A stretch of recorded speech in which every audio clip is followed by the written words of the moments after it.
Hello dear students, welcome to Manisha Verma Biology Tutorials. We are doing the chapter Human Reproduction, and in it today we will take up the internal structure of the ovary.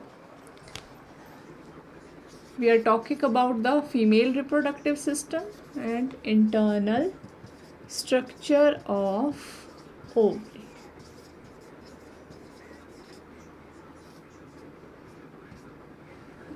This internal structure which we will draw is also known as TS of ovary.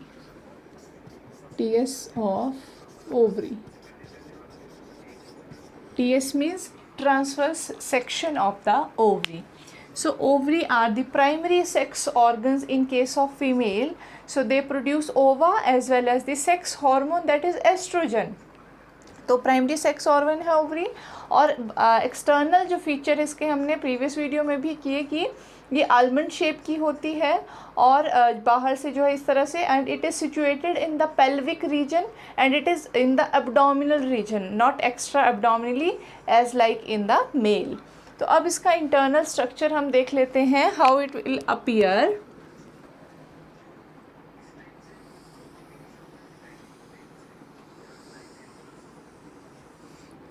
So this is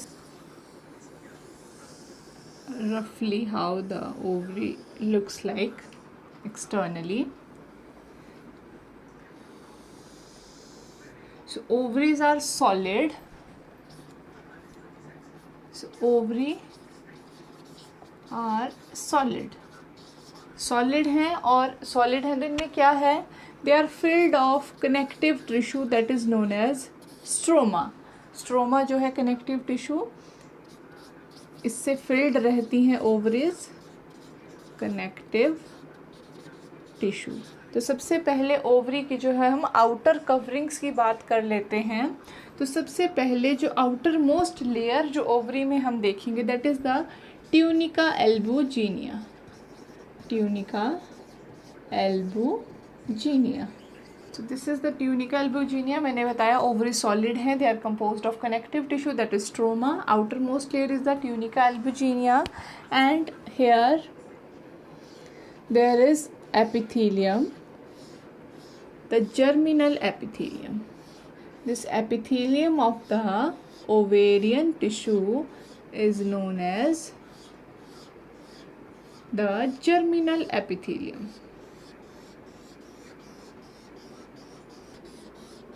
So this is the germinal epithelium. Germinal epithelium.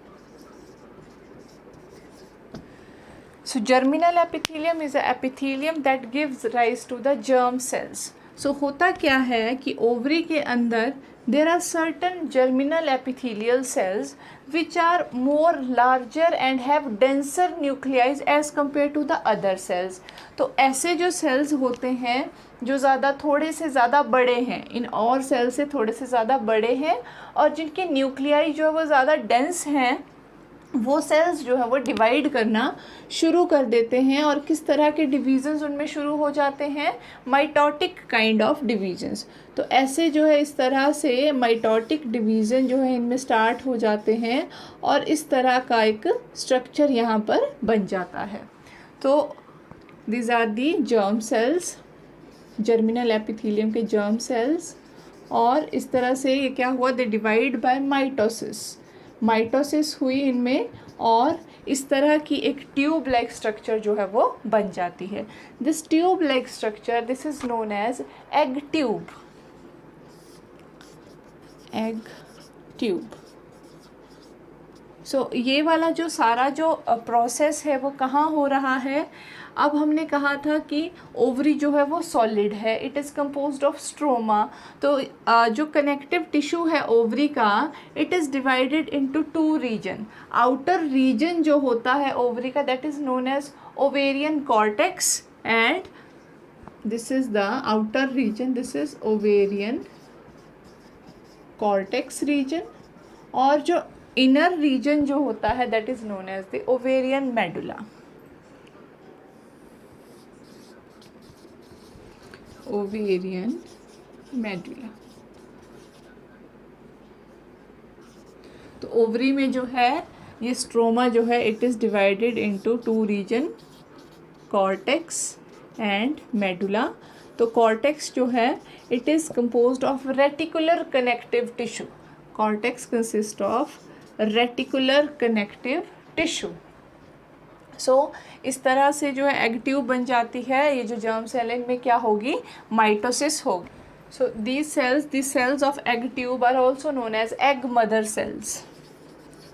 Egg mother cells, and this tube is also known as egg tube of Fleuger. Egg tube of Fleuger after the name of the discoverer.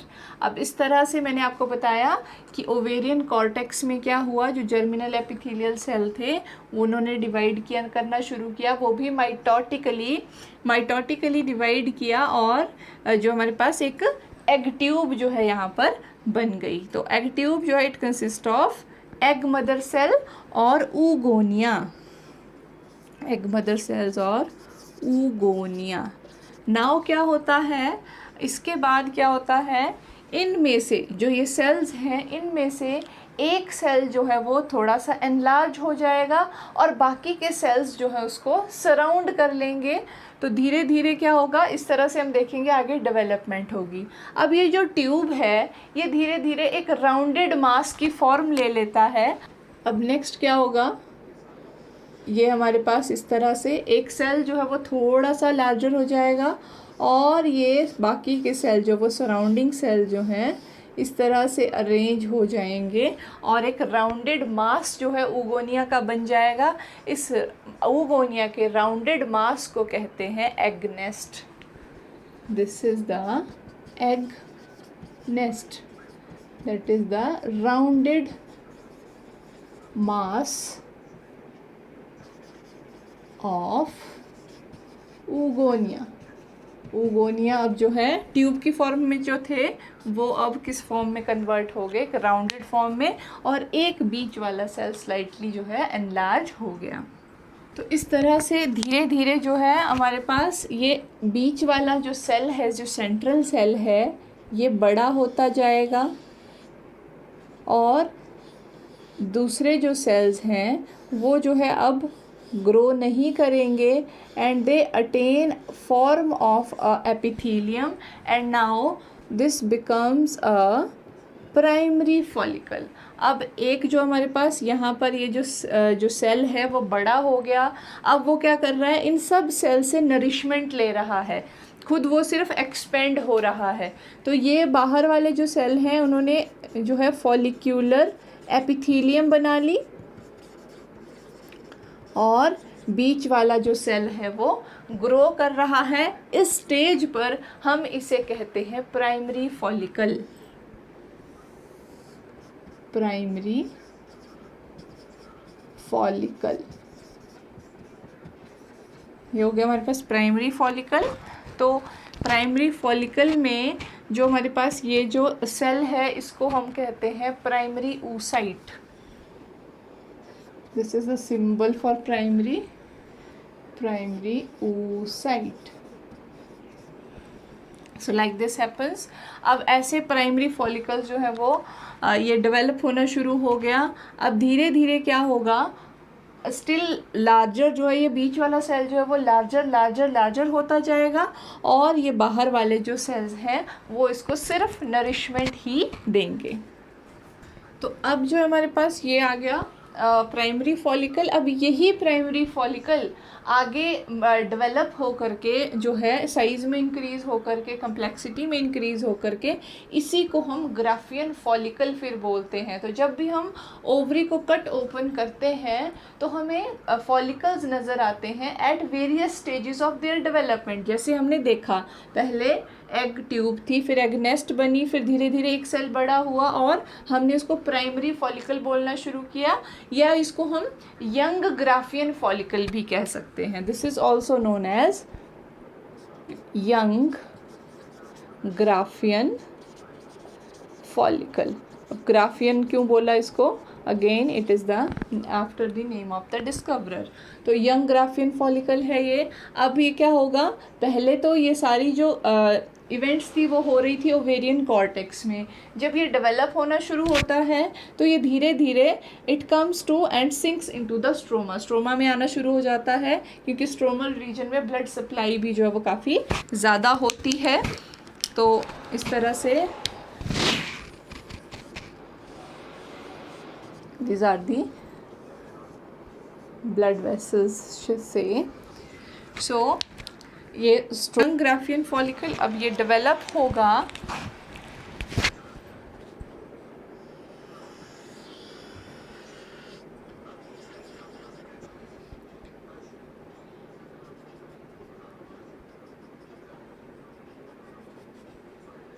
अब हम देखेंगे धीरे धीरे क्या होता है। It is composed of the follicular cells। follicular cells का number भी आप देख रहे हैं अब बढ़ गया है। तो follicle cells जो हैं वो they are meant for the nourishment of this developing ovum। तो इस तरह से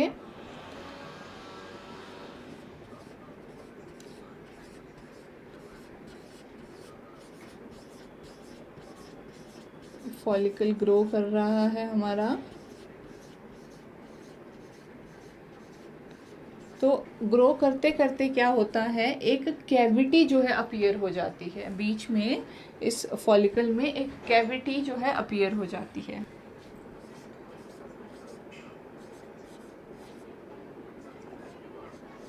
सो this cavity is known as the antrum. This is the antrum. Antrum is the term for cavity. अब जब कैविटी यहाँ अपीयर हो गई तब हम इसको कहने लगते हैं a mature Graafian follicle. Graafian follicle. अब अगेन धीरे धीरे क्या होता है, इसका जो साइज है वो बढ़ता जाता है। कैविटी जो है वो बड़ी होती जाती है, स्टिल लार्जर। तो ये हमारे पास है हमारा oocyte, और अब जो है हम इसको कहेंगे सेकेंडरी oocyte। Secondary oocyte। तो यहाँ पर ये oocyte जो है इस बाहर वाली मेम्ब्रेन के साथ अटैच्ड होता है एक सेल्स के बंच के through, like this.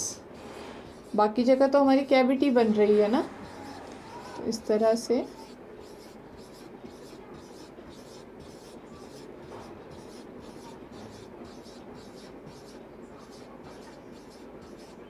Like this. तो ये जो ओवम है ये इस कैविटी में अटैच्ड है through this bunch of cell.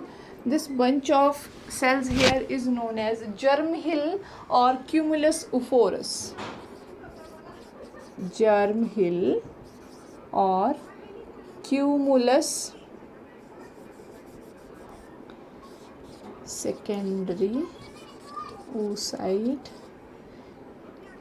Cumulus oophorus. अब जो ये आपके पास जो एग है, एग या सेकेंडरी oocyte है, इसके चारों तरफ भी सेल्स की कुछ लेयर्स रहती हैं इस तरह से, like this. Some of the cells they are suspending this oocyte into this antrum or the cavity, or some of the cells they are surrounding this secondary oocyte। तो जो सेल्स जो हैं इसको सराउंड कर रहे हैं उन सेल्स को बोलते हैं डिस्कस प्रोलीजेरस। इस लेयर को बोलते हैं डिस्कस प्रोलीजेरस। इस तरह से। तो ये हमारे पास एंट्रम है। अब यहाँ पर जो ये बाहर वाला जो हमारे पास रीजन है, यहाँ पर भी सेल्स की लेयर्स होती हैं, फॉलिकुलर सेल्स की, इस तरह से। सो ये जो सेल्स की लेयर है इसे कहते हैं मेम्ब्रेना ग्रेनुलोसा।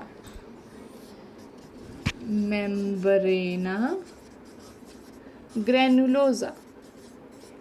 अब मेम्ब्रेना ग्रेनुलोसा में भी जो आउटर सेल लेयर होती है, जो आउटर वाली है, इसको कहेंगे थीका एक्सटर्ना। तो मेम्ब्रेना ग्रेनुलोसा में 2 लेयर्स हैं, थीका एक्सटर्ना और अंदर वाली को कहेंगे दिस वन, इसको कहेंगे थीका इंटरना। तो ये हमारे पास ये जो एंट्रम बनी है, जो कैविटी बनी है पहले से, वो अब ज़्यादा डीपन हो गई। कुछ सेल्स जो है वो सेकेंडरी ऊसाइट के बाहर आ गए, जिनको हमने डिस्कस प्रोलीजेरस बोला। अब ये सेकेंडरी ऊसाइट जो है अपनी इस कैविटी में अटैच्ड किस तरह से है, इस सेल्स के बंच के थ्रू, जिसको हमने जर्म हिलिया क्यूमुलस उफोरस बोला। अब ये जो एंट्रम है ये एम्प्टी नहीं है, इसमें है एक viscous fluid. Viscous fluid means घना सा लिक्विड है इसमें। वो घना सा जो लिक्विड होता है that is known as liquor folliculi. This liquid is known as liquor folliculi. Liquor folliculi का मतलब है ऐसा लिक्विड जो फॉलिकल सेल्स से जनरेट हो रहा है, सिक्रीट हो रहा है। तो ये जो स्ट्रक्चर हमारा यहाँ बन गया, इसको हम कहेंगे अ मैच्योर ग्राफियन फॉलिकल। अब इस स्टेज के बाद क्या होती है, ओव्यूलेशन, जिसको हम ओव्यूलेशन बोलते हैं, रिलीज ऑफ एग। बोलते हम रिलीज ऑफ एग है, लेकिन एक्चुअल में ये एग नहीं होता। एग जो है वो आगे जो है और डिविजन्स के बाद बनता है, लेकिन एग जो है, ये जो oocyte है, ये रिलीज इस स्टेज पर ओवरी से होता है। तो एक्चुअल में ओव्यूलेशन के टाइम हम कहेंगे, अगर बिल्कुल टेक्निकली राइट हमें होना है, तो ओव्यूलेशन के टाइम एग नहीं रिलीज होता, सेकेंडरी oocyte रिलीज होता है। तो जब इस स्टेज पे सेकेंडरी oocyte आ गया, इसके बाद क्या होगा, इसका रिलीज होगा। तो रिलीज़ होने के बाद जो हमारे पास ये फॉलिकल जो है वो रप्चर हो जाएगा।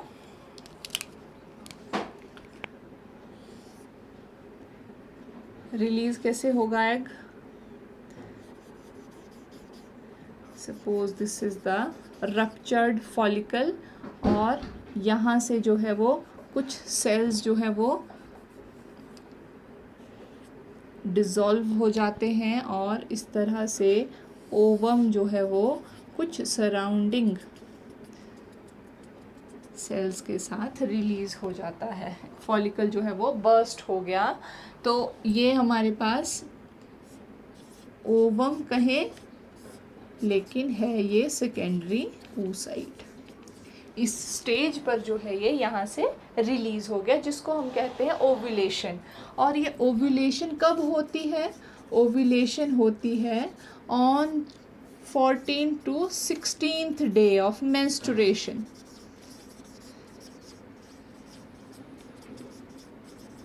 मेंस्ट्रुएशन के 14वें या 16वें दिन के बीच में जो है वो ओव्यूलेशन होता है, जिसमें हम कहते हैं एग रिलीज़ हुआ, लेकिन एक्चुअल में क्या रिलीज़ होता है, सेकेंडरी oocyte।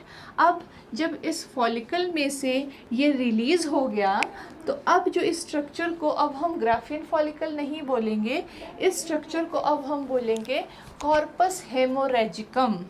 अब इसको क्या कहेंगे हम, दिस इज़ कॉर्पस हेमोरेजिकम। ऐसा क्यों कहेंगे, क्योंकि जब जो हमारे पास ओवम यहाँ से रिलीज़ हुआ, तो कुछ ब्लड वेसल्स भी रप्चर हुई, कुछ ब्लड फ्लो होता है, तो इस वजह से इसका रंग जो है वो लाल दिखता है। ये जो फॉलिकल जहाँ से ये ओवम रिलीज़ हुआ है, इसका रंग लाल दिखने की वजह से इसे हम कहते हैं कॉर्पस हेमोरेजिकम। अब कॉर्पस हेमोरेजिकम जो होता है वो कुछ समय के बाद क्या होता है, ये जो रप्चर्ड फॉलिकल हमारा होता है, ये एक येलो बॉडी बना लेता है। तो आफ्टर सम डेज जो है वो it forms a yellowish body. That yellowish body is known as corpus luteum. Corpus luteum. तो corpus luteum is a yellowish body. तो ये कॉर्पस ल्यूटियम जो है it act as a temporary endocrine gland during pregnancy. अगर ये जो secondary oocyte release हुआ और रिलीज होने के बाद ये फर्टिलाइज हो गया, means it is fertilized with the sperm, तब क्या होगा, तब ये जो बॉडी है कॉर्पस ल्यूटियम ये एग्जिस्ट करेगा काफ़ी लंबे समय तक और it act as a source of a hormone progesterone that is also known as the pregnancy hormone. तो it is a temporary endocrine gland and it secretes progesterone। Progesterone ये secrete करता है अगर प्रेगनेंसी हुई तो। कब प्रेगनेंसी होगी, जब अगर ये सेकेंडरी oocyte जो है वो फर्टिलाइज हुआ with the help of a sperm. अगर जो है हमारे पास प्रेगनेंसी नहीं होती है तो धीरे धीरे डीजनरेट होते होते ये जो कॉर्पस ल्यूटियम हमारे पास है it changes into a whitish body, degrading body known as corpus albicans. Corpus albicans। So this is how the life of a follicle changes inside a ovary। तो हमारे पास ये थोड़ा सा यहाँ मार्क कर लेते हैं, this is the cortical region। I will do it with another color।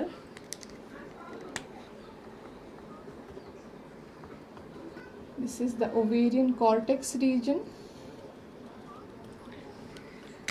and here middle region, this is the stromal region which consists of connective tissue and blood vessels etc. Cortex is also consisting of reticular tissue, connective, a kind of connective tissue। लेते हैं, सबसे पहले हमने कहा TS of ovary जो है वो that is almond shape. Ovary जो है उसकी शेप कैसी होती है, बादाम की तरह शेप होती है उसकी। तो it is covered externally by a layer tunica albuginea. और ओवरी में होता है एक जर्मिनल, ओवरी में होती है जर्मिनल एपिथीलियम। जर्मिनल एपिथीलियम एक ऐसी epithelium which gives rise to germ cells. Ovary का जो अंदर का रीजन होता है, ओवरी सॉलिड होती है, उसको स्ट्रोमा बोलते हैं। Stroma is a kind of connective tissue. तो स्ट्रोमा जो है वो दो रीजन में डिवाइडेड है, एक तो आउटर कॉर्टेक्स रीजन और इनर मेडुला रीजन। तो कॉर्टेक्स रीजन जो है it is composed of reticular connective tissue और जो हमारे पास मेडुला रीजन है it is having connective tissue, blood vessels etcetera. So अब हम देखेंगे कि कैसे जो है वो डेवलपमेंट होती है। सबसे पहले जो जर्मिनल एपिथीलियम हमारी है उसमें कुछ सेल्स जो है वो ज़्यादा राउंडेड, ज़्यादा बिगर और ज़्यादा डेंस न्यूक्लियाई वाले होते हैं, वो पहले डिवाइड करना शुरू करते हैं। लेकिन डिवीजन्स कौन से होते हैं, माइटोटिक डिवीजन्स। और वो जो है डिवाइड करते करते एक लंबी सी ट्यूब बना लेते हैं सेल्स की जिसको हम कहते हैं एग ट्यूब। ये सब हो रहा है ओवेरियन कॉर्टेक्स में। उसके बाद जो है वो जो ट्यूब है वो राउंडेड अप हो जाती है, उनमें एक सेल जो वो स्लाइटली बिगर हो जाता है, बाकी के सारे सेल्स उसके आसपास अरेंज हो जाते हैं। तो ये जो है बन गया एग नेस्ट हमारे पास। एग नेस्ट के बाद क्या होता है, बाद की स्टेज जो आती है उसमें ये सेंट्रल सेल और ज़्यादा राउंडेड और बिगर हो गया है और ये जो फॉलिकल्स हमारे हैं, फॉलिकुलर जो एपिथीलियम है इट इज़ सराउंडिंग इट। बाकी के फॉलिकल सेल जो हैं वो इसके चारों तरफ जो है वो इट सराउंड्स दैट सेल। अब उस सेल को हम कहने लगते हैं प्राइमरी oocyte। और प्राइमरी oocyte जो है हमारे पास, तब हम इस फॉलिकल को बोलने लगते हैं प्राइमरी फॉलिकल। जब भी हम ओवरी को कट ओपन करते हैं तो उसमें वेरियस स्टेजेस ऑफ फॉलिकल हमको जो है वो नज़र आती हैं। हर महीने फीमेल में एक प्राइमरी फॉलिकल जो है वो मैच्योर होता है अल्टरनेटली फ्रॉम द ओवरीज, एक बार एक ओवरी से, दूसरी बार दूसरी ओवरी से। तो ये हमारे पास डेवलप होने लग गया, ये बड़ा हुआ और बहुत सारे फॉलिकुलर सेल भी डिवाइड हुए और बड़ा होने के बाद हमने इसको सेकेंडरी oocyte बोलना शुरू कर दिया और फॉलिकुलर सेल्स हो गए। और यहाँ पर जो है ग्राफियन फॉलिकल जो हम इसको बोलने लगे, इस फॉलिकल में जो है कैविटी एक प्रोड्यूस हो गई। अब जो है धीरे धीरे ये और ग्रो करेगा, और ग्रो करने के बाद क्या होगा, जो हमारे पास सेकेंडरी oocyte है इसके चारों तरफ सेल्स की जो है वो एक लेयर डिस्क सी बन जाती है, जिसको हम बोलते हैं डिस्कस प्रोलीगेरस। फिर ये जो सेकेंडरी oocyte है it is inside another cavity. वो कैविटी जो है, उस कैविटी में ये कनेक्टेड किस तरह से है, किस हेल्प से, सेल्स की ही हेल्प से। उन सेल्स को बोलते हैं जर्म हिल। और ये जो कैविटी के जो लेयर्स हैं, जो इसकी वॉल लेयर्स इस कैविटी की, वो बनी हुई हैं फॉलिकुलर सेल से ही, लेकिन उन वॉल लेयर्स को हम बोलते हैं मेम्ब्रेना ग्रेनुलोसा। मेम्ब्रेना ग्रेनुलोसा में बाहर वाली जो लेयर है दैट इज थीका एक्सटर्ना, अंदर वाली जो लेयर है दैट इज थीका इंटरना। अब जो है ये जो कैविटी है it is also filled with a liquid known as liquor folliculi, जो प्रोड्यूस होता है फॉलिकुलर सेल से। तो इस सेकेंडरी oocyte स्टेज पर ये मैच्योर ग्राफियन फॉलिकल है। अब हमारा जो ये जो ग्राफियन फॉलिकल है it is ready for ovulation, और ओव्यूलेशन होती है सेकेंडरी oocyte स्टेज पर। तो यहाँ पर जो है ओव्यूलेशन होगी। जब ओव्यूलेशन हुई तो रप्चर्ड फॉलिकल जो है उसको हम उस समय बोलते हैं कॉर्पस हीमोरेजिकम। कॉर्पस हीमोरेजिकम जो है लेटर ऑन चेंज हो जाता है कॉर्पस ल्यूटियम में, that is a yellowish coloured body. क्योंकि कॉर्पस ल्यूटियम क्यों कहते हैं, क्योंकि इसमें एक पिगमेंट होती है ल्यूटिन।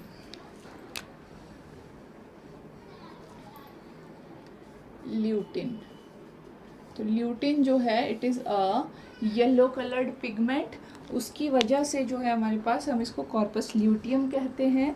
तो ये जो है कब फुली फॉर्म होता है, जब ये oocyte जो है वो फर्टिलाइज होता है। तो ये जो एक टेम्परेरी एंडोक्राइन ग्लैंड की तरह एक्ट करता है और ये सिक्रीट करता है प्रोजेस्टेरॉन। अगर जो है हमारे पास ये फर्टिलाइज ना हो ओवम, तो क्या होगा, ये डिजेनरेट होना शुरू हो जाता है कॉर्पस ल्यूटियम, और ये एक वाइटिश कलर की बॉडी बना लेता है, that is corpus albicans. So this was all about the internal structure of the ovum.